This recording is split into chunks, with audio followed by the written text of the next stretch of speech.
ওই তো রাত 12টা না দিন 12টা?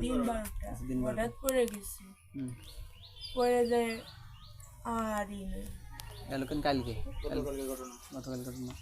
আর আজকে মানে এখন ফোন দেওয়ার মানে 5 মিনিট আগে এখানে কি হয়েছিল, কি কিছু দেখছিলেন নাকি, কি দেখলেন? ওই তাল গাছে দেখতেছি, তাল গাছে ওই তাল গাছ আর ওই তাল গাছ, ওই দুই তাল গাছে দেখতেছি কি যেন বসে রয়েছে, বসে দেখি চুল ওইসব, আর স্বপ্নের মধ্যে খাওয়াচ্ছে আমাকে। আপনিও খাইছেন স্বপ্নে? আপনি খাইছিলেন? কি খাওয়াইছে মনে নাই? মিষ্টি খাইছে। মিষ্টি খাওয়াচ্ছে। এখন এখন আর ওগুলো তো দেখা যাচ্ছে না কিছু, তাল গাছের নাই কিছু, সব চলে গেছে। আচ্ছা বিসমিল্লাহির রহমানির রহিম। এখন কি হয়েছে, পা ব্যথা করেন না কি করেন?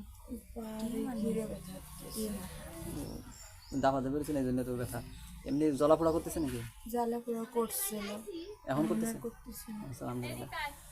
এইগুলো কেন এই প্রত্যেক দিন আধা ঘন্টা 1 ঘন্টা করে করতে হবে, এরকম শোনাতে হবে, তেলাওয়াত করে শোনাতে হবে।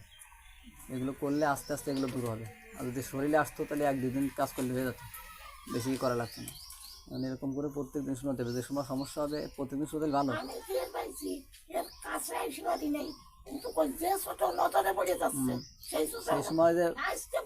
সেই সময় ভয় পাই, সেই সময় দেখা হয়তো বা রাগ উঠে যায়, অথবা মানে মানে ভয় দিয়ে পিরাজ বানায় ফেলে, পিরাজ বানায় এরপরে শরীরে আসার চেষ্টা করে, পিরাজ বানায় শরীরে আসার চেষ্টা করে। ওরা ওরা কি কাছে আসার চেষ্টা করে না, মানে মানে তোমার শরীরের ভিতর ঢুকে যাবে এরকম চেষ্টা করে না, এরকম চেষ্টা করে। তো এগুলো আমরা মানে কি হঠাৎ যদি কোনো মতো তাকাই পড়ি, ওরম দেখে কি ছায়া এরকম ভাবে দেখতেছি, হঠাৎ অবস্থা শুরু হয়ে যায়। বিসমিল্লাহির রহমানির রহিম। আল্লাহ খাওয়ানোর মাধ্যমে যে জাদু করা হয়েছে সেই জাদুগুলো কাটা হোক।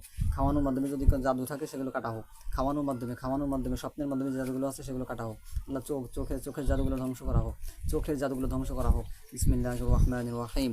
আল্লাহু লা ইলাহা ইল্লা হুয়াল হাইয়ুল কাইয়্যুম কাইয়্যুম কাইয়্যুম কাইয়্যুম কাইয়্যুম কাইয়্যুম। আল্লাহু লা ইলাহা ইল্লা হুয়াল হাইয়ুল কাইয়্যুম কাইয়্যুম কাইয়্যুম কাইয়্যুম কাইয়্যুম কাইয়্যুম। আল্লাহু লা ইলাহা ইল্লা হুয়াল হাইয়ুল কাইয়্যুম কাইয়্যুম কাইয়্যুম। লা তা'খুযুহু সিনাতুন ওয়া লা নাওম, লাহু মা ফিস সামাওয়াতি ওয়া মা ফিল আরদ।